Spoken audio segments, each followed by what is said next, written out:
ಜೈ ಶ್ರೀರಾಮ್, ವಂದೇ ಮಾತರಂ, ಜೈ ಕರ್ನಾಟಕ ಮಾತೆ. ಸ್ವಾಗತ ಸುಸ್ವಾಗತ. ಡೇ 47. ಇವತ್ತಿನ ಎಕ್ಸಸೈಸ್ ಬಂದು ಶೋಲ್ಡರ್ ಮತ್ತು ಟ್ರೈಸೆಪ್ಸ್ ಮಾಡಿದ್ದೀನಿ. ತಪ್ಪುಗಳು ಅಲ್ಲಲ್ಲೇ ಆನ್ ಸ್ಪಾಟಲ್ಲೇ ಕಲಿಸುತ್ತೆ. ಏನು ತಿನ್ಕೊಂಬಂದೆ ನೋಡ್ಕೊಂಬನ್ನಿ.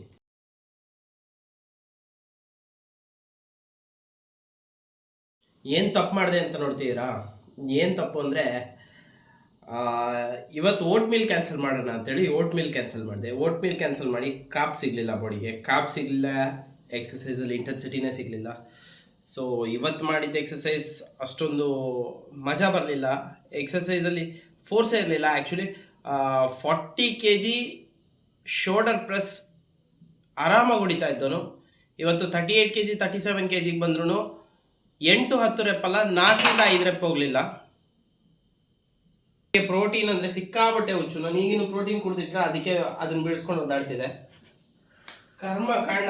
ಖುಷಿ ಪ್ರೋಟೀನ್ ಬಿಡಲ್ಲ. ಪ್ರೋಟೀನ್ ಡಬ್ಬ ಓಪನ್ ಮಾಡಿದ್ರೆ ಸ್ವೀಟ್ ಹಬ್ಬಕ್ಕೆ ನಂಗೆ ಆರು ಬೀಳುತ್ತೆ. ನಮ್ಮ ಮನೆ ಬೆಕ್ಕಳು ತೊಂದರೆ ಇಲ್ಲ. ಕಾಪ್ಸು ಸ್ವಲ್ಪ ಆರು ಬೇಕು. ಕಾಪ್ಸ್ ಇದ್ರೆ ಮಾತ್ರ ಸ್ಟ್ರೆಂತ್ ಇರುತ್ತೆ ಜಿಮ್ಮಲ್ಲಿ. ಕಾಪ್ಸ್ ಫುಲ್ ಕಟ್ ಮಾಡಿ ಆಗಲ್ಲ ಆ ಥರ ಎಕ್ಸಸೈಸು. ವೆಯ್ಟ್ ಬಂದು 77 ಕಿಲೋಸಿಗೆ ಬಂದಿದೆ ನನ್ನ ವೆಯ್ಟು. ಈ 47 ಡೇಸಲ್ಲಿ 3 ಕಿಲೋ ಲಾಸ್ ಮಾಡಿದ್ದೀನಿ. ಇವತ್ತಿಂದು ಟಿಪ್ ಆಫ್ ದಿ ಡೇ ಏನಂತಂದರೆ, ನನ್ನೇ ಎಕ್ಸಾಂಪಲ್ ಆಗಿ ತೊಗೊಂಡು ಜಿಮ್ಮಿಗೆ ಹೋಗೋಕ್ಕಿಂತ 1 hour 1.5 hour ಮುಂಚೆ ಒಂದು ಸ್ವಲ್ಪ ಕಾಪ್ಸ್ ಕೊಡಿ ಬಾಡಿಗೆ. ಆ ಕಾಪ್ಸಿಂದ ನಿಮ್ಮದು ಸ್ಟ್ರೆಂತ್ ಇನ್ಕ್ರೀಸ್ ಆಗುತ್ತೆ, ಜಿಮ್ಮಲ್ಲಿ ಇಂಟೆನ್ಸಿಟಿ ಚೆನ್ನಾಗಾಗುತ್ತೆ. Thank you for watching. ಇಷ್ಟ ಆದರೆ ಲೈಕ್ ಮಾಡಿ, ಶೇರ್ ಮಾಡಿ, ಸಬ್ಸ್ಕ್ರೈಬ್ ಮಾಡಿ. ಬಾಯ್.